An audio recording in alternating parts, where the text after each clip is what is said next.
Hello everyone, welcome to all. This is Divyangana. I hope you all are good. देखिए friends, आज का video एक ऐसे एग्जाम की वैकेंसी को लेकर है जिसका स्टूडेंट्स को बेसब्री से इंतजार है और साथ में बहुत सारा उत्साह भी है और प्लस साथ में काफी ज्यादा गुस्सा भी है। मुझे लगता है कि आप लोग शायद समझ गए होंगे, ठीक है। अगर नहीं भी समझे तो भी मुझे बताना ही है। मैं बात कर रही हूँ सुपर टेट 2022 की। देखिए काफी स्टूडेंट्स अभी कंफ्यूजन में भी हैं, ठीक है, कि क्या इसका बेसिकली सिलेबस है, क्या इसका एलिजिबिलिटी क्राइटेरिया है, ठीक है, कितने मार्क्स का एग्जाम होता है, नेगेटिव मार्किंग है या नहीं है, ठीक है, क्या इसका सिलेबस है। तो इन्हीं सब डाउट्स को क्लियर करने के लिए हमने इस वीडियो को बनाया है ताकि आप लोग इजीली सारी चीजों को समझ सकें और अपनी आने वाली वैकेंसी के लिए जी तोड़ मेहनत से लग जाएं। देखिए गाइस, अब हम इस वीडियो में हर एक पॉइंट के बारे में एक एक करके बात करेंगे, इसलिए आप वीडियो को एंड तक देखिए और ध्यान से देखिए ताकि एक भी पॉइंट आपसे स्किप ना हो पाए, ठीक है। So let's start. देखिए सबसे पहले हम बात करते हैं कि बेसिकली इस एग्जाम को कंडक्ट कौन कराता है। तो देखिए इस एग्जाम को यूपी बेसिक एजुकेशन बोर्ड इसको कंडक्ट कराता है। अब नेक्स्ट पॉइंट आता है कि इसका एलिजिबिलिटी क्राइटेरिया क्या रहता है। तो देखिए इसके लिए आपको ग्रेजुएशन मस्ट है विद 50% मार्क्स, ठीक है, प्लस साथ में कोई भी डिग्री या फिर कोई भी डिप्लोमा इन एजुकेशन, चाहे वो आपका बीएड हो, चाहे वो आपका डीएलएड हो, चाहे वो आपका बीटीसी हो या फिर चाहे वो आपका जेबीटी हो। तो ये चीज आपका पूरी कंप्लीट होना चाहिए, रिजल्ट आपके हाथ में होना चाहिए, एप्लिंग वाला नहीं चलेगा, ये ध्यान रखना, ठीक है। आप लोगों का रिजल्ट आपके पास होना चाहिए, तो ये इसके लिए सबसे ज्यादा इंपॉर्टेंट हो जाता है, ठीक है। अब नेक्स्ट पॉइंट आता है कि भाई इस एग्जाम का मोड क्या रहता है, कि भाई ये जो एग्जाम है ये ऑफलाइन रहेगा या फिर ऑनलाइन रहेगा।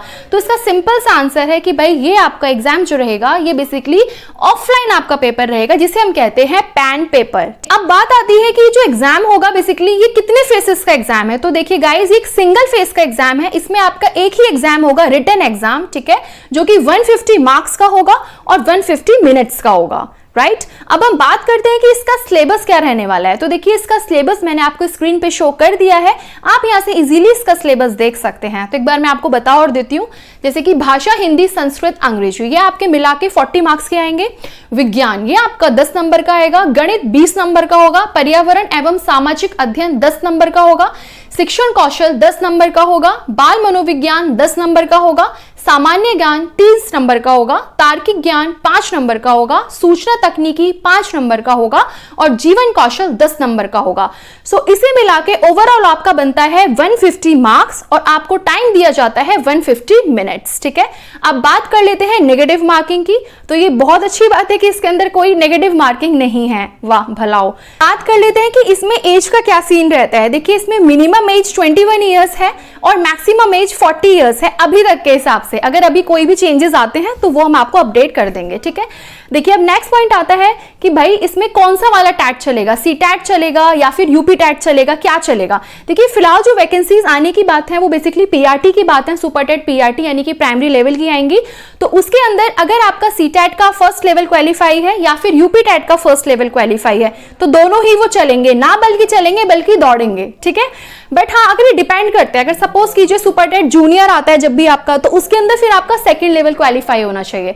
बट ऐसा जरूरी नहीं है कि भाई सी टेट ही चलेगा या फिर यूपी टेट ही चलेगा, दोनों में से कोई भी चल सकता है। हम बात करते हैं इसके मोस्ट इंपॉर्टेंट पॉइंट के ऊपर, जो कि है सिलेक्शन प्रोसेस, कि क्या जो हम सुपर टेट का एग्जाम देके आते हैं 150 मार्क्स का, कि क्या उसी के बेस पर हम लोग की मेरिट डिसाइड होती है, क्या उसी के बेस पे हमारा सिलेक्शन हो जाता है। तो आंसर है नो, ऐसा नहीं होता है।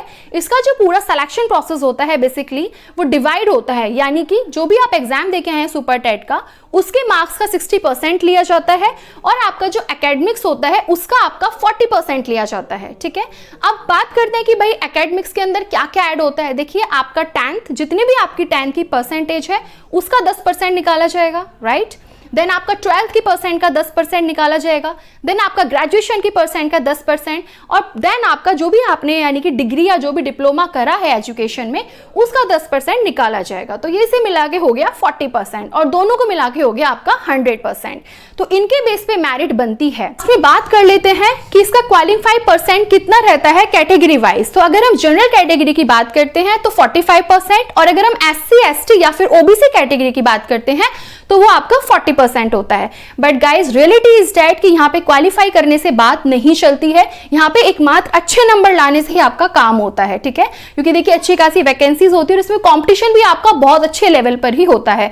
तो जो जितने अच्छे मार्क्स लाएगा और आपकी मेरिट के अकॉर्डिंग आपका यहाँ पे सिलेक्शन होता है, ठीक है। बात करते हैं वैकेंसीज की कि वैकेंसीज कब आएंगी, कब इसका एग्जाम होगा। तो देखिए गाइज ये गवर्नमेंट का डिपार्टमेंट है, वो जब चाहे वैकेंसी निकाले।